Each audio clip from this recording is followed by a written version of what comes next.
I'm sure everybody probably knows Moses and the Ten Commandments. That's something we may have learned as children, but there's a lot more about him that you may not know.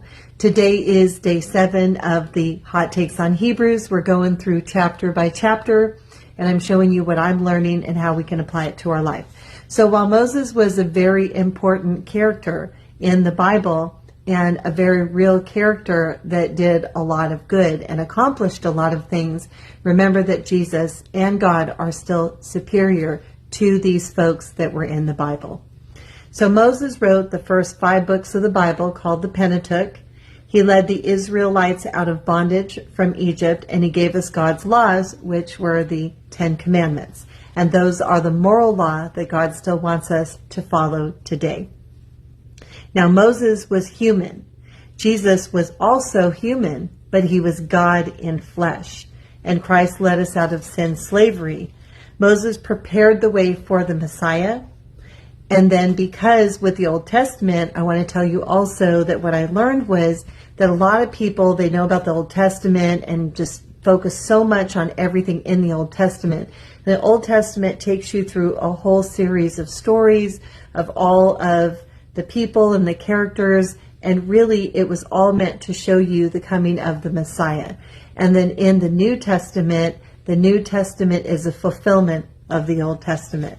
So what's really important to remember about the Old Testament is that it is meant to help you understand the New Testament. It was how God used his people, the Israelites, to accomplish his purposes. How God used events and personalities to illustrate the important truths.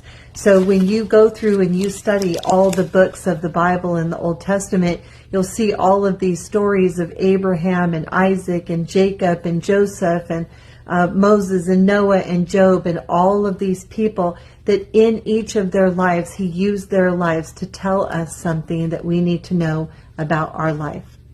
Through the prophets, God announced the Messiah, so they were announcing that Jesus was going to come, which he did.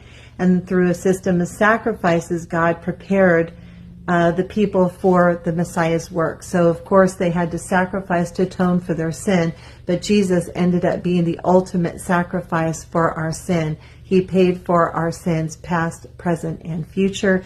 And it's so important to remember to stay steadfast in our faith, and to remember not to be swayed by any kind of temptation or anything, but to focus on God and his son, Jesus Christ. He loves you. I love you.